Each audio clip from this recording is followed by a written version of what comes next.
Well, here we go with the answers for surds and indices. Before we start though, I thought I'd just mention the meaning of surds. What is a surd? Well, a surd is a class of number, a type of number, and it's a type of number that you can't write as a fraction. Cannot be written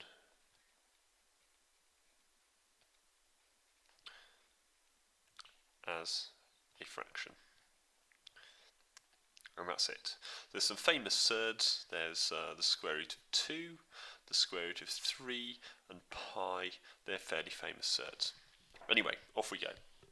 Question 1. Work out the value of 8 to the power 0. Very simple. Anything to the power 0 is 1. Second question. 1/3 to the power of minus 2. Don't be tricked into thinking that a minus in the power means that it's a negative number. It doesn't.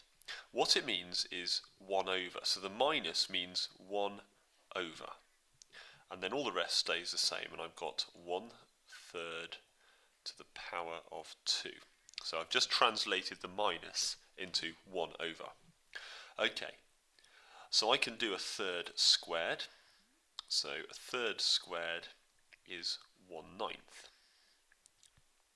1 over 1/9 might help you to think of it as 1 divided by 1/9, which, if you know your keep it, flip it, change it, you will know is 9 over 1 or 9.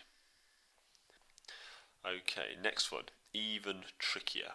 16 to the power of minus 2 to the power of minus 3/4, and I'm pretty sure that I'm going to want some extra space here, so I'm just going to stick in a few more lines if it'll let me. Let's see if we can do that. Let's just go down and stick in a bit of space there. Okay, so how are we going to go at this one? Well, I'm just going to break it down really. First of all, I'm going to start with the 16 to the power of minus 2.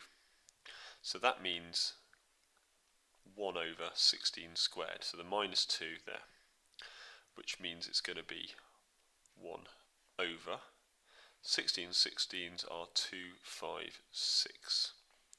So what I've got in here is I've got 1 over 256 to the power of minus 3/4. Now, the minus means 1 over that. So it's 1 over 256 to 3/4, which works out, if you remember what happened up here, 1 over 1/9 turned into 9, 1 over 1/256 is going to turn into 256. We've got 256 to the power of 3/4. Now, I'm going to split that up. The 3 is on top, that means it's a cube. The 4 is on the bottom, that means it is a root. So what we've got here is the 4th root of 256 to the power of 3. And you could split this up either way. You could have the cube underneath, but it's a lot easier to do your root of a smaller number. But what is the 4th root of 256, I hear you ask? Well, this is usually on a non-calculator, so you don't normally have the option of typing that in. What I would say is that it's unlikely to be a very big number, so I'm just going to have a little experiment. So 4th root, well, 1 times 1 times 1 times 1 is 1, so it's not 1. 2 times 2 times 2 times 2 is 16, so it's not that. 3 times 3 times 3 times 3, well, it's not in the 3 times table, so I'm not even going to bother working that out. This is my first of my serious options, really. So 4 times 4 is 16, 4 times 4 is 16, and 16 times 16 is 256. So the 4th root of 256 is 4. So that is 4 cubed. And 4 cubed is 64. Now, what do I want you to get out of this? Well, this is a particularly hard one. If you're thinking of going on to A-level, then you'll want to be getting very familiar with these sorts of things. But this is the really important bit here, because if you don't believe that you can find the answer fairly easily, you won't try. And what I've shown you here is the answer to something that looks rather difficult is actually quite a small number. And please believe me when I say that they're unlikely to be much bigger than this. It's conceivable, I suppose, that you might have a 5 or a 10, but they're both easy to work out. Certainly you wouldn't be expected to do it for 6, 7 or 8 or even 9. So do be prepared to experiment to find your answer. Okay. The square root of 3 is equal to 3 to the power of k. What they're testing to see here is, do you know what a root looks like when it's turned into an index? And the square root of 3 is the same as 3 to the power of a half. When you have a fraction in your power, that means it's a root. So k equals a half. Two really big ideas here. Fractions as powers mean roots, and negative numbers as powers mean 1 over. Right, here we go, B. So we've got a bit of an expand and simplify here, so let's just get a bit more space to do it in. That'll do nicely.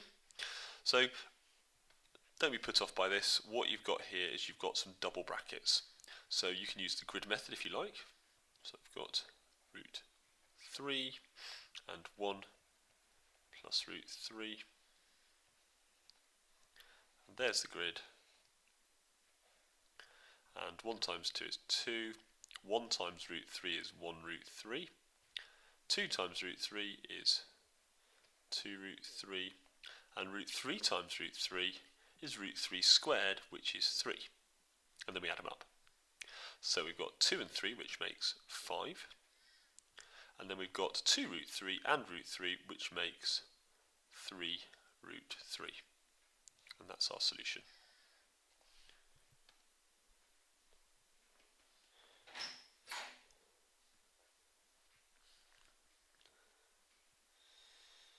Now, something has vanished. There it is. Okay, simplify fully. Well, that's a bit of a peach, isn't it? So this is testing to see if you know the laws of indices, and the bracket law, well, we multiply. So x to the power of 3 to the half is x to the power of 3 times a half.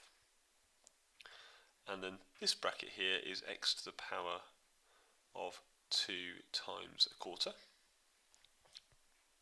which simplifies x to the 3 halves times x to the 2 quarters, which is 1 half, as I'm sure you're aware.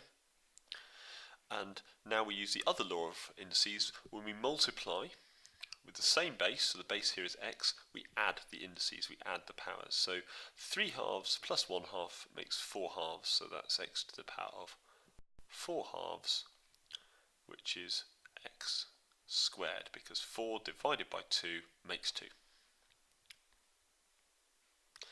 Now for the challenge question. Simplify 2 to the power of 4 times 8 to the power of 7 over 4 to the power of 5, leaving your answer as a single power.